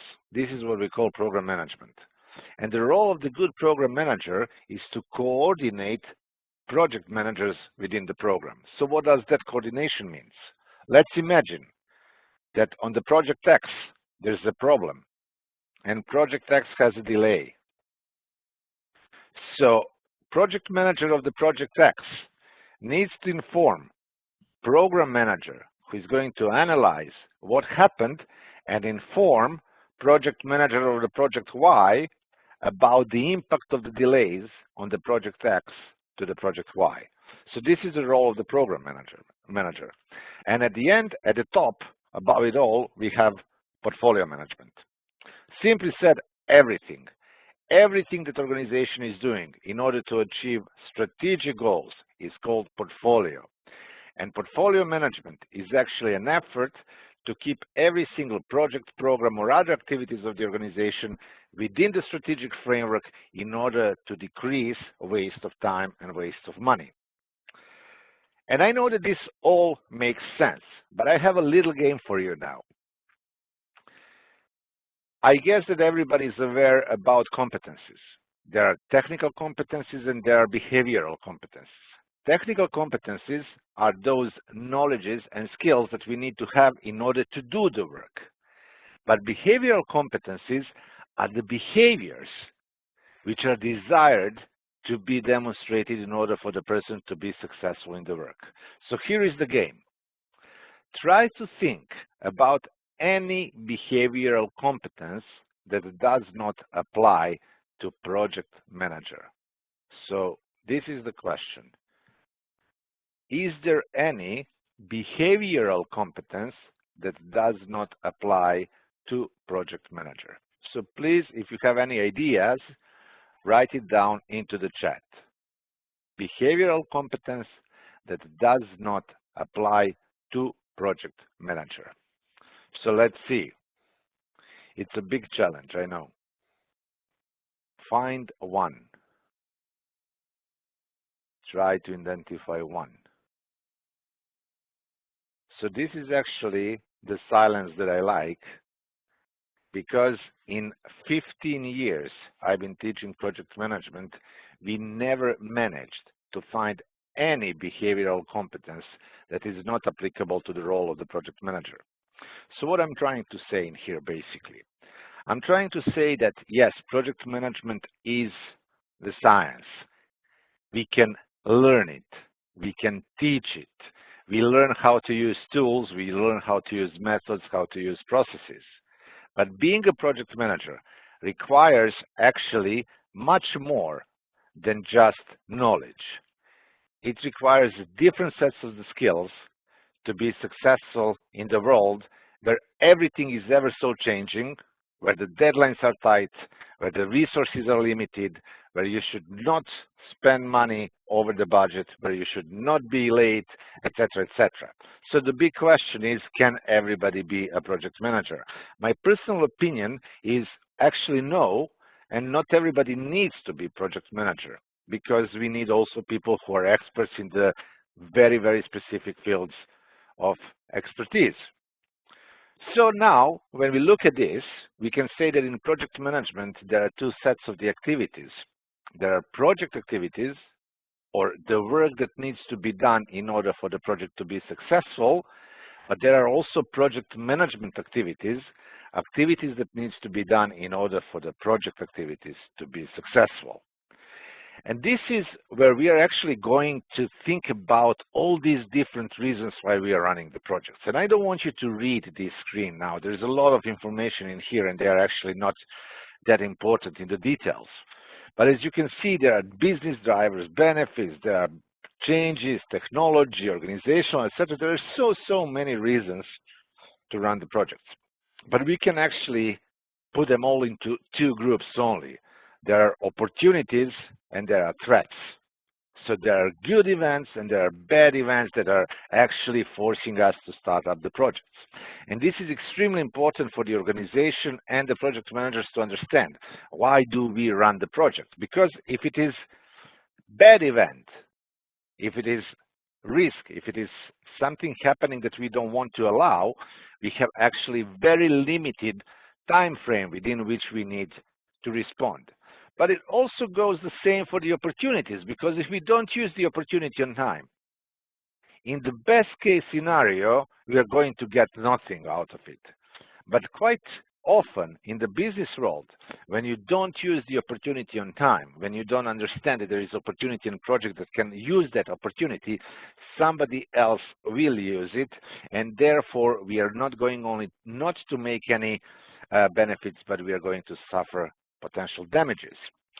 So this is a very important moment in which project manager needs to ask a question for him or herself: why do I have my project? Am I trying to improve something? Am I trying to solve something? Because it actually indicates the priority of the project within the organization. And when we talk about the organization, there is some interesting data coming to us from Gartner, and you probably heard about a Gartner international company, which is actually publisher, which is also doing quite a lot of research. And one of the research they did was why the projects are failing. And there are some actually interesting numbers in here. So in here, you have bad solution and very good solution. And then you have bad implementation and very good implementation. When we say solution, we are thinking about the end result. When we talk about implementation, we are thinking about the processes that organizations are using in order to achieve the results. And the numbers are interesting. They came out to the conclusion that 5% of the projects are failing because both implementation and solution were poor or low quality. And my personal feeling when I first time saw this number was that this number is actually extremely low. And then I realized that, well, actually it's really, really hard to be this bad, right? I mean, if you're an international organization, it's really hard to be bad in absolutely everything. And then we have another number. 10% of the projects are failing. The idea or the solution were poorly defined, but the processes in the organization were good. And my personal feeling about this number was also that this number is quite low. And then I read this statement from ex-GM of JP Morgan Chase, who said, I would rather have bad strategy with great implementation than the great strategy with bad implementation. In other words, if we have good processes, we have a chance to fix the defects. So this is why the processes are so important in the project management. Sometimes things just happen. You did everything okay. Everything was fine. And then exchange of rate of British pound or Swiss franc or US dollar goes down. And suddenly your problem is in a problem. Or God forbid we get pandemia, right? But this number is very interesting. 70% of the projects are failing. Companies knew what they want to do. They were able to identify the solution that they need, but they actually had very bad processes that they used. So let me go back to the first slide that I show you to A to B points, and just let me show you how it looks. Basically, if you have bad processes, it looks something like this. Eventually, you are going to come to the point B. Eventually. But the question is, how much money you spend that did not need to be spent? How many people left because they could not cope with it? How late we are, etc., etc. So this is why we want to have efficient processes for managing our projects. And this is important thing that I want to tell you. The theory says that there is no project management methodology that guarantees the success of the project, but there are those who are extremely increasing probability of your project to be successful. Okay? So extremely increasing probability of the project being successful. So I'm going to ask you to give me some smileys and some emoticons again, just to check if you are still with me, if my monologue makes sense. Let's see, guys, are you around? Okay, I'm getting some signs of life coming from the other side of the wire. That's good. Good, great. Next to Andrea, I see strange signed attendee asked a question. The thing is that I cannot see. Oh, here it is in questions and answers. Oh, Andrea, shyness. Well, shyness. Thank you. I'm sorry, I did not notice that you actually tried to answer to the competency, but I would not consider shyness a competency, right? I hope you agree with me. So I'm going to stay with my, successfully nobody ever managed to identify that competence, but great effort. Thank you a lot. Thank you for that, Andrea. So the next thing I'm going to show you is basically the Bible of the project management. And I decided actually to show you this model of the project constraints because this is something which is going to help you in whatever you do. Product development, new project, personal intention to do something. These project constraints are a great thing. There are 7 of them. And these 7 are actually scope, budget, time, quality, risk, resources, and the customer satisfaction. And let me show you, they look something like this. There is a basic project triangle. And in the basic project triangle, we have scope, we have budget, we have time. Okay, this is basic one. And then we have quality. And then we have resources and risks. And then we have customer satisfaction. Okay? So this is just a small trick for you to remember scope, budget, time, quality, risk, resources, customer satisfaction. Why are they so important? Well, let me put it this way. When you get your position as project manager and you're starting working on the project, you cannot change the scope by yourself because it doesn't belong to you. It is given to you and you need to achieve it. After the budget is agreed, it's really hard to get more money because money is given to you to work with it. You cannot give yourself more money. The time is also given to you, so you have to work with what you have. That includes also resources. You cannot ignore risks. And after all, quality is something that your customer needs to tell you that you are achieving, and your customer needs to tell you that he or she is happy. So when we talk about the project constraints, we are talking about 7 extremely important elements of the project management which are given to you, but you cannot change them on your own. They don't belong to you, okay? Now, I'm going to tell you a story. I'm going to tell you a story about Mitja. And I used name Mitja because this is a real story, and because I knew that in Slovakia you're going to have a problem with sound ch, which is actually very specific for Serbia, Croatia, and Bosnia, because we have ch and ch, so I'm Smolovic, not Smolovic. And Mitja is not Mitja, but it's Mitja, and he's the plumber, right? And I'm hopefully not going to get sued by Sega for using Mitja in here. Now, what is the story? Actually, it starts as a little bit sad story, right? It starts with my mom falling down and breaking her hip. And of course, there was the operation, and operation was successful, so it's a story with a happy ending. But what happened is that suddenly we realized that we have another logistical problem. And the problem was that she had a bathroom with a bath. So we had to tear down the bathroom and take the bath out and use and make the shower because of her broken hip, right? So I started to call the guys who can do the work. My mother was still in the hospital, and I'm calling the guy number 1. The guy number 1 comes in, he looks, and he tells me 2,500 euros. And I said, okay, thank you, goodbye. And the reason why I said thank you, goodbye is because this guy did not give me any logic behind it. The other guy came in and he was like, you know this feeling, you know, when the repair guys comes to your home and it's like the worst problem in the world. It never happened to anybody else but you. Like, and I said to him, "Thank you, goodbye." You know, because I knew there's going to be a lot of problems. And then I finally got in touch with Mitya.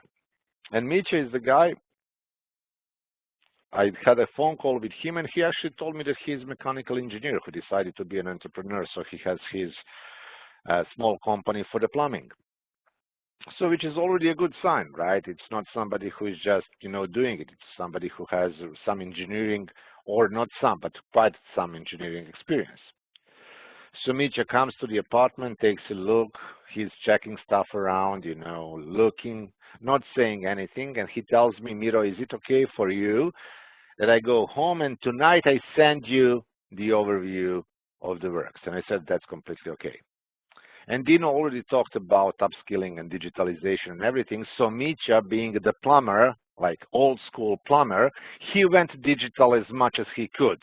In another word, he sent me this post-it, but he sent it by phone. So this is the digital way of Mitya doing the work, right? So it's in Serbian, but basically those are the elements of, you know, what you need to do to reconstruct the bathroom. So I liked it quite a lot because I knew exactly what is his estimate of the costs plus the materials. So more or less, this was the same 2.45 thousand euros the previous guy mentioned, but this time I had a guy who actually showed me exactly what his estimate is. So I can say that I already like Mitya because I see that he knows project management, although he's probably not aware that he's dealing with the project management. So let me show you what happened then. So as I said, we had a scope, we had a budget, and we had a time. We had a quality, risks, resources, and customer satisfaction. And these 7 constraints, they're all connected. Here they are. And they create a shape, whatever this shape is. And as I say, they are given to you. They don't belong to you. They are given to you, but you need to manage them. And the name of the role is project manager. So you are managing something as a project manager. So basically what you are managing is everything which is happening inside. But for anything happening outside of the project constraints, you're basically not entitled to make any decisions on your own, but you have to raise what we call change request. Change request is used for formal changes of the components of the project constraints. But let me connect this with Mitya's story. And I'm going to use Mitya, mechanical engineer, around 65, maybe 70 years old. So old school guy who is digitalized by using Viber, and that's everything that he used from the digital, but good enough. Who is giving me the logic of the project manager even without knowing that he's doing that. First thing is that we did agree on scope. And we had to agree. Both him and I had to agree that this is the scope that I need him to achieve. And he gave me the proposal, financial one, that I accepted.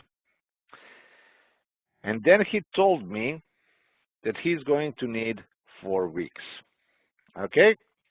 And let me remind you that this is still the sad story because my mom is still in the hospital. So I say to Mitya, okay, but this is the problem because my mom is going to be in the hospital for another 2 weeks. And he said, well, then we have a problem. And Mitya is already identifying risks. Because he said, I cannot do any work with her being in the apartment. Doesn't matter how much I try, but it's going to be impossible to live in that apartment. It's going to be so much dirt, so much noise, etc. And I said, okay, Mitya, but what we can do? So now we have one risk identified. And he said, but your mom is about to go for the recovery, right? After the operation to the spa. And I said, yes. So how long she's going to stay in there? And I said, she's going to stay in there for 3 weeks. This is what is planned. But the problem is that I don't know where she's going to go because there's going to be a call coming from somebody from that center saying that please come in in 5 days, and then she's going to stay in there for additional 3 weeks. So Mitya said, okay, so let's put it this way. Now we have really, really serious time constraint. And we have a huge risk because this is not the only apartment that I'm going to be working on. And I want to do a good job because you accepted my price and we agreed what we want to do. And I want you to be happy. And he said, this is what we are going to do. I'm going to bring in 2 more guys. And I said, but Mitya, if you bring in 2 more resources, it's going to influence the budget. It's going to be more expensive. He said, no, don't worry about it. Because these 2 more guys are going to use the same time that I actually estimated, because I'm going to do my work, then I'm going to move to another apartment and they're going to come in to do their part of the work. So we are going to try to speed it up. But I said, yes, Mitya, but you are the one who is guaranteeing for that. And he said, of course, quality is still something that I'm fully responsible for. But there is a still probability that I'm not going to be able to finish within 3 weeks if we discover more what we called unknown risks. And I said, what are we going to do then? He said, in that case, let me change the color now so you can follow it. If we discover more risks, it may happen that we are going to need a regional 4 weeks. And I said, but we have a problem because my mom is going to end up with her recovery. And he said, can you take her to your place? I said, yes, I can. But the problem was that I had an apartment on the 3rd floor, which was also with the stairs within the apartment. And we have somebody who actually had a problem with the hip. He said, okay, so let's put it this way. Let's put it 3.5 weeks. In the worst case, giving me, to Mitya, 3.5 additional days if things go wrong. And as it usually goes, you know, especially in the buildings which are a little bit older, of course that the new risks appeared. But what happened is that Mitya was very focused on the quality and customer satisfaction. He was informing me about everything going on in the apartment. So for any potential budget overrun, he was asking if he should do something or not. And he was paying very, very strong attention about the time component. If you are noticing, we are not discussing scope at all because scope should not be changed. Scope stands. So by managing these 7 constraints, of course supported also by me, and my role in there was sponsor of the project, and controlling these additional resources, keeping in mind the budget and the time and the quality and the risks, actually what happened is that you won't believe me that 3.5 weeks later, Mitya is taking his stuff out and he's bringing in the ladies to clean up the house. And as they are finalizing, I'm bringing my mom to move in back to her apartment. So I hope that this story actually helped you to understand the value of the project constraints. Please give me a thumb up or any other sign just to see if the story was with the point.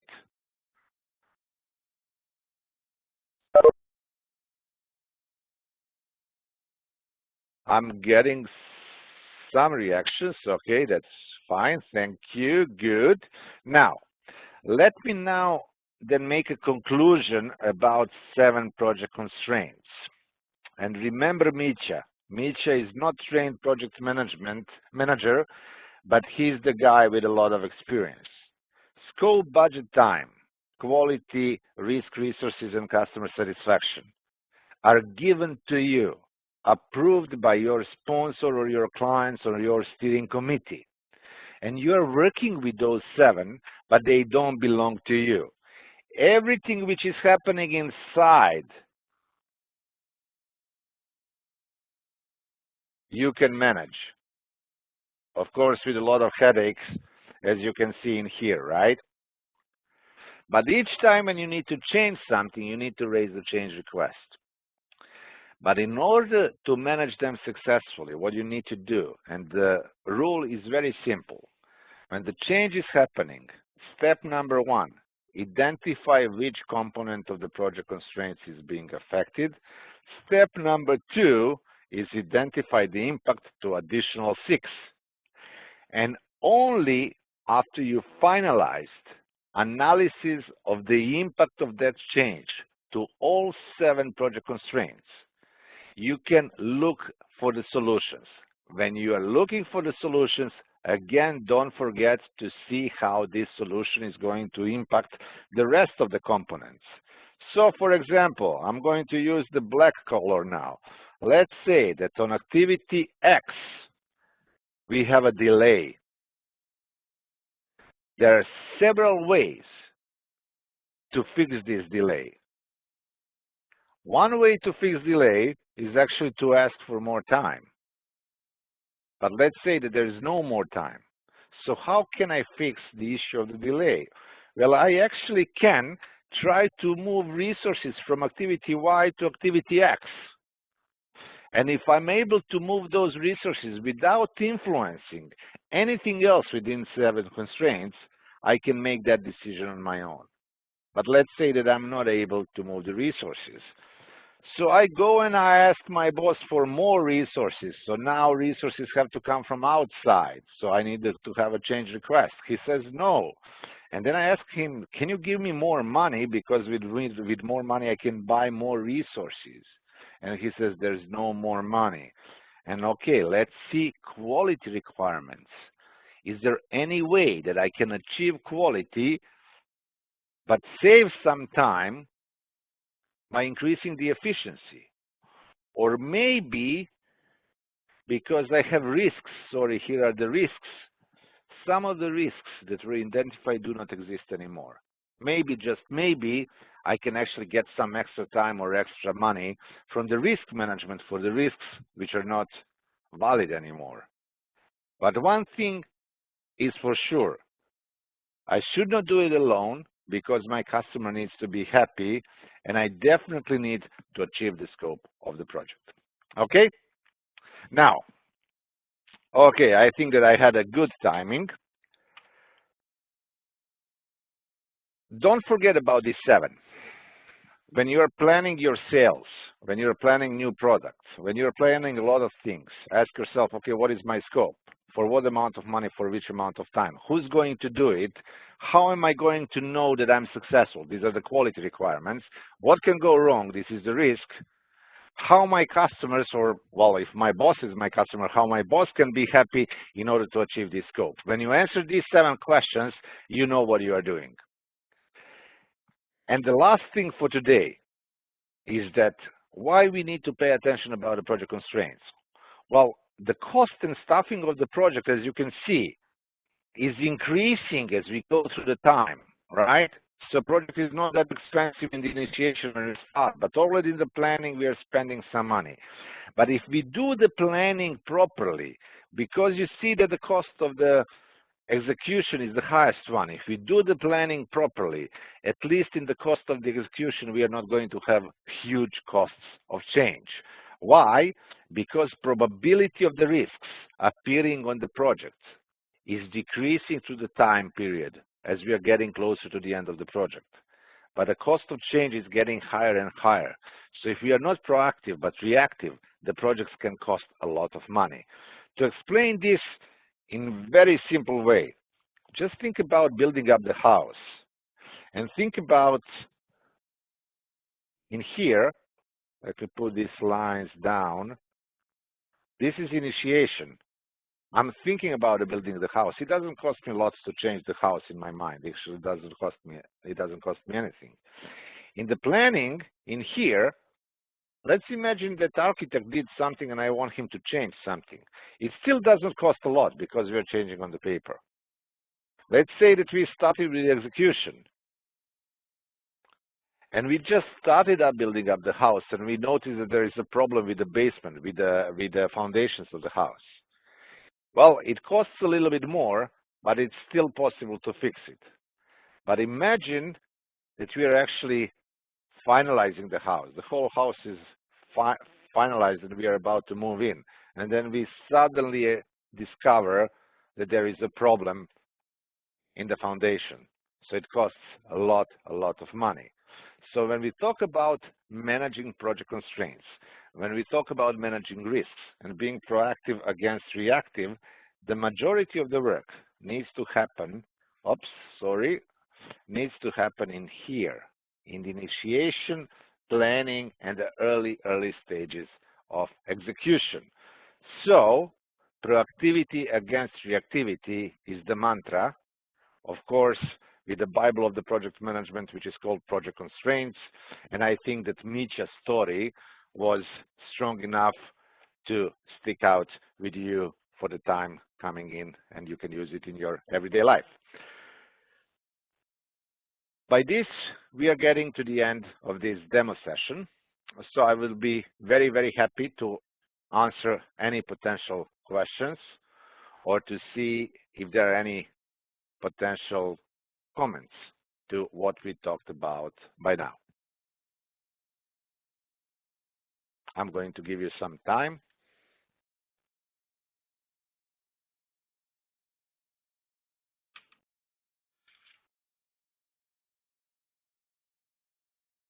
For those who would like to ask questions out loud, please let me know. I will unmute you. Aha, okay. Well explained. Thank you, Peter. Thanks for the overview. Michal Ternovsky. Thank you, Michal. By the way, when we talk about ch and ch in Serbian language, for me, when I came to Slovakia, the problem was h and h, because I don't hear the difference.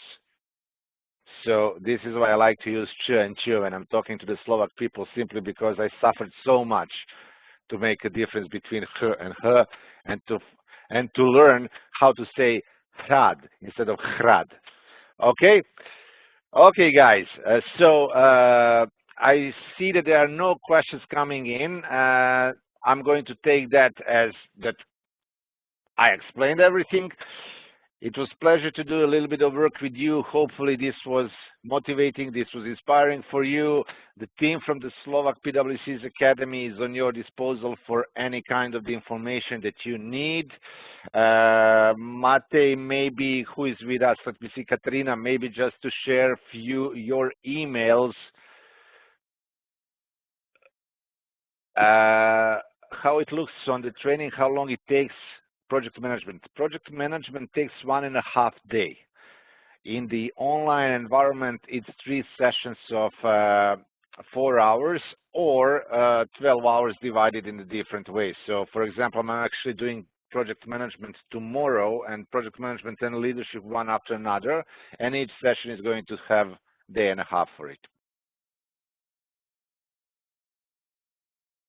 Basically, majority of the sessions of mini MBA are 1.5 day or 12 hours sessions, except innovation. And I think actually only innovation is the one which is 1 day, 8 hours. So the whole program takes exactly 100 hours.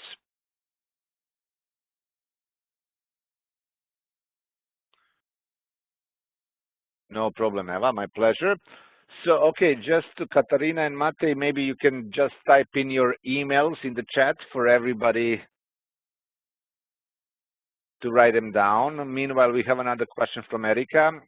If the whole program takes 3 months, how many online sessions are there and how often? Are they recorded for those who cannot attend? Yes, well, the program takes between 3 and 6 months, depending on the territory. In Slovakia, the program is run in the period of 6 months.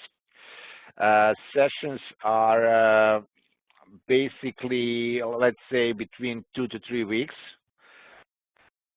And sessions are being recorded, but only those who are enrolled into mini MBA can have the access to the recorded sessions if they missed it. No problem, Erika. Do we have another question? Is there only a final assessment? Yes. And basically the reason why we are using this, well, we don't call it final assessment, actually we call it business case, is simply we don't want to spend months and sessions together with you and then just let you go away. We want you to go back through the time, going back through the all 9 sessions of the mini MBA and apply the knowledge on the business case that we are getting from Harvard. Now, yes, there are some points, but to be honest, our idea is not to pass or fail people. Our idea is to have you reconfirming your knowledge, that we can look at the way of your analytical thinking, your business application, to give you a feedback regarding the quality of the work you did. So basically, the precondition for receiving PwC's mini MBA digital certificate are 80% of the sessions actually listened, or 72 hours. So it's a little bit less than 80%, and doing the Harvard business case at the end of the program.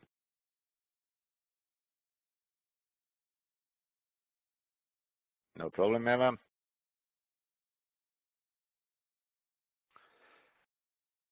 Okay, so if there are no additional questions at this point of time, you can see email address of PwC's Academy in Slovakia, sk-academy@pwc.com, and I think that I saw Matej's email, so it's matej.turchan@pwc.com, or for all of my colleagues, it's name.familyname@pwc.com.